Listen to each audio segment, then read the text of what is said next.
the first 2 years of a child's life, their brainwaves are basically in delta. So they're asleep with their eyes open. And as they begin to interact with their environment, their brainwaves change to theta. And theta is kind of like that twilight state where you have mystical experiences. But the first 6 years of a child's life, they're completely in their subconscious mind because that's what those brainwave patterns do. And as a result of it, all of their attention is on their inner world, feelings. So they have experiences that happen to them. And when the experience happens, they pay attention to their feelings. That's the primary modus for them. And then when they feel altered, they begin to look through their senses outside of them to see who or what caused it. And that event in and of itself is called an associative memory. So for the first 6, 7, 8, 9 years of our lives, as our brainwaves move into alpha and then ultimately into beta, when we get to beta, we're pretty much developed an analytical mind. And the analytical mind then serves as a filter or a barrier to separate the conscious mind from the subconscious mind. But that experience, though, is encoded in a memory system called an implicit memory system. It's stored in our subconscious. So then we don't know why we behave the way we do the rest of our lives because of events that have happened to us, but we're operating at a very fundamental level equal to the emotion that we've experienced. Another way to say that is, the moment you get in situations that bring up similar emotions that have branded you from the past, you return back to that 7-year-old child. And you behave in very, very, very limited ways because that's all you know, right? No one ever instructed you how to learn and to grow. So then people do all this psychoanalysis and they do all these different types of therapies, and a lot of times it never gets to the core of it because they never get beyond their analytical mind to make those changes. Does that make sense? So there are techniques and ways to begin to lower the volume of those emotions that literally are stored in that system. And as you begin to lower the volume of those emotions within that system, you begin to restore the system, and the end product is called wisdom, because a memory without the emotional charge is called wisdom, and that's how we grow and learn. Now, in the work that we've done over and over and over again, that most people, what they do is they have an emotional situation that happens in their life. Emotions are a record of the past. They analyze and think within that emotion, so they're thinking in the past. Are you with me? And when we studied their brain waves and we studied their brain functionally, when they're doing that, their brain always gets worse. Their brain gets more out of balance because it's the very hormones of stress that begin to super arouse or cause the brain to become so aroused, heightened. And when the brain is heightened, as I'll talk about this weekend, when you're facing a threat or something in your life that's potentially dangerous, the moment that happens, you begin to anchor consciousness in the body. You become very aware of your body because there's danger out there. You become super aware of objects and things in your environment because there's something dangerous out there. And you begin to obsess about time. And now when you do that, your brainwaves change and all of your attention goes on the outer world because that's where the danger is. Does that make sense? So 70% of the time, people stay in this state. That's a scientific fact. So then, when we've studied people in altered states, we saw that when they're analyzing their life, what do I do? Should I do this? Should I do that? Within the emotion of whatever it is that keeps them anchored to the past, they never really produce a change. But we've seen, without a doubt, over and over again, that when a person goes into an altered state, when they go within, and they become nobody, no one, no thing, no where, in no time. That's the moment they become pure consciousness. That's the moment they're no longer associating in this space and time, and they just walk through the door to the quantum field. Now, that means that in order for you to change your body, if you have a disease, you got to get beyond your body. In order for you to change some aspect of your personality, you got to get beyond the personality and its program. You got to get beyond the someone. If you are going to create something or change something in your life, you got to get beyond your association to known things and places in your life. And if you are going to create some novel event in some future time, you got to get beyond the anticipation of the future based on the past.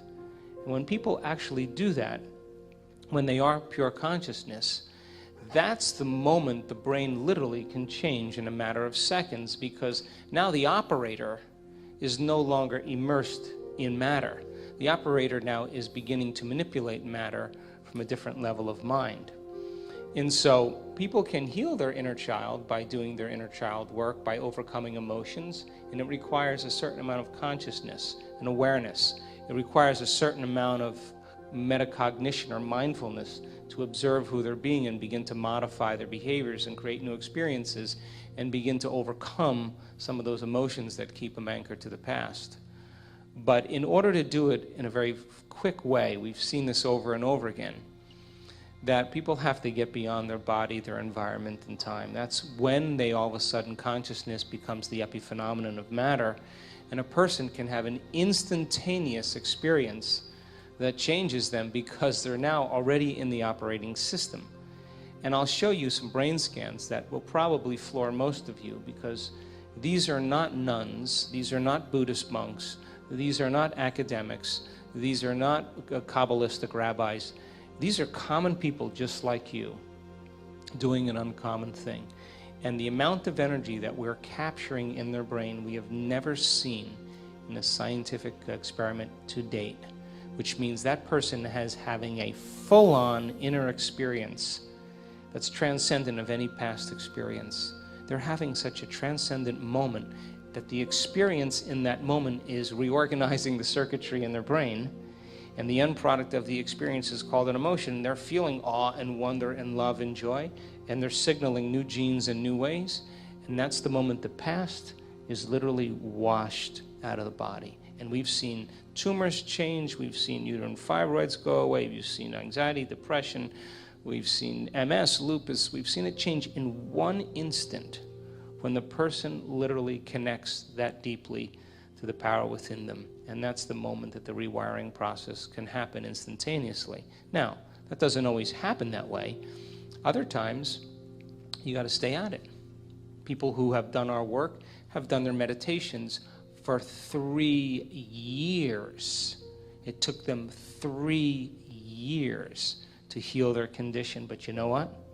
They wanted that healing more than their sleep. They wanted that healing more than their social engagements. They wanted that healing more than their morning coffee. They wanted that more than anything else. And they wanted to connect with the divine every single day, and they wanted to drink from a deeper well. And they said, I don't want breakfast, I don't want coffee, I don't want my cell phone, I don't want my internet, I want you, power within me. We have a date, and I am going to commune with you, and I'm going to connect with you, and there's nothing else that matters more in this moment than that. And every day they overcame a little aspect of themselves, surrendered a piece of the limited self to join the greater self. And sure, it was hard, and sure they had doubts, and sure they were uncertain, and sure they didn't feel like it certain days because they were facing a very serious condition, but every day they did it.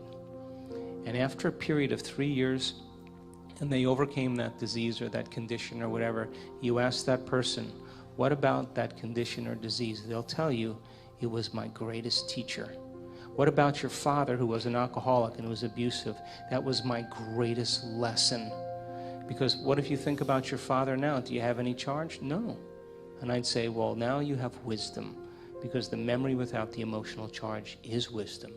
And if the soul's job is to embrace the unknown and create new experiences, if we're living by the same emotions, addicted to those emotions every day, how can the soul go on an adventure into the future if it is stuck emotionally to the past?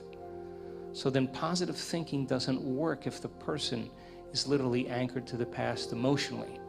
And so when people begin to open their hearts, and Greg will talk about this and I'll talk about it, and we've got enormous amount of data to show how powerful you are and how connected you are to the person on the other side of the room when you open your heart, how it affects that person. We've measured this.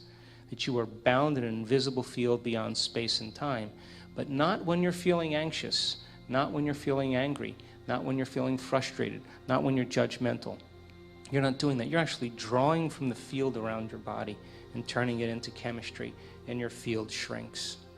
But when you open your heart and you begin to breathe through that center and it's safe to open up, the field around your body can be 9 meters wide. That's science now. Now you're more energy and less matter. And that non-local phenomenon begins to have an effect on everybody that you've ever interacted with. So then we know that when people begin to unmemorize those emotional states and they lower the volume to them, the emotion is what's signaling the gene in the wrong way. And if the emotion is a record of the past, the moment the person overcomes that emotion, they're free now to create a new future. And according to the religious model, they're born again in the same life.